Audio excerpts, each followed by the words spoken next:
Semer la peur, le sentiment que le terrorisme peut vous toucher n'importe où, c'est le message de Daesh cette fois après l'attentat d'Istanbul. C'était hier, alors comme en Tunisie et en Égypte, ce sont les touristes occidentaux qui ont été visés. Et un mois des vacances d'hiver, on fait le point sur les pays à éviter. Mais avant cela, direction Istanbul avec Jonathan Ferrero. 10 morts, une vingtaine de blessés, tel est le bilan de l'attentat perpétré à Sultanahmet, quartier touristique d'Istanbul. Sur les 10 victimes, 9 vacanciers allemands. La chancelière Angela Merkel a condamné cet acte abject. Cela touche aujourd'hui Istanbul, ça a déjà touché Paris, la Tunisie, Ankara. Ça signifie que le terrorisme international montre une nouvelle fois son visage abject et méprisant pour la vie humaine. Pour le ministre allemand des Affaires étrangères, Frank-Walter Steinmeier, les terroristes sont des lâches. Nous condamnons dans les termes les plus forts cet acte de terrorisme barbare et lâche. Le vice-premier ministre d'Ankara confirme la piste de l'État islamique. D'après les premières conclusions, cette personne serait liée à Daesh. Nous ne pouvons pas vous donner plus de détails pour l'instant, car l'enquête se poursuit et je voudrais rappeler que nous mettrons tout en œuvre, si Dieu le veut, pour que toute la lumière soit faite sur cette affaire. Cet attentat intervient 3 mois après celui survenu lors de la manifestation pro-kurde dans le centre d'Ankara. L'attaque avait fait 103 victimes.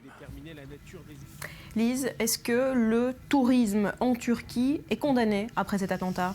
Alors pour le moment, ce qu'on peut dire, c'est que le gouvernement allemand a d'ores et déjà demandé à ses citoyens qui se rendent en Turquie d'éviter les zones de forte affluence. En France, le ministère des Affaires étrangères, lui, recommande fortement d'éviter le quartier de Sultanahmet près de la Mosquée Bleue. C'est un vrai coup dur pour la Turquie qui, pour le moment, est la 6e destination mondiale pour le tourisme. En tout cas, les professionnels sont très inquiets. Les annulations se multiplient. Écoutez.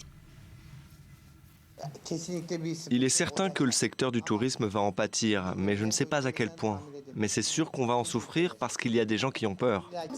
Notre patron devait recevoir 2 groupes. L'un a mis sa réservation en suspens et l'autre a annulé. Cela veut dire qu'après ça, nos affaires vont en souffrir.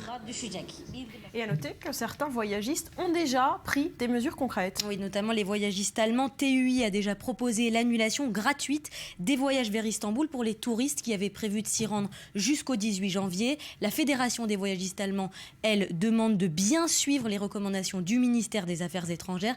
L'Allemagne est quand même le premier pourvoyeur de touristes pour la Turquie. En 2015, 15% du total touristique. Et puis il y a quelques semaines à peine, des vacances d'hiver, on est à 1 mois des vacances, on se demande encore où on peut aller dans le monde. Alors le Quai d'Orsay a fait paraître une carte de vigilance où on voit tous les pays en orange et rouge. Il y a les pays fortement déconseillés comme l'Irak et la Syrie qui sont dans des zones de guerre.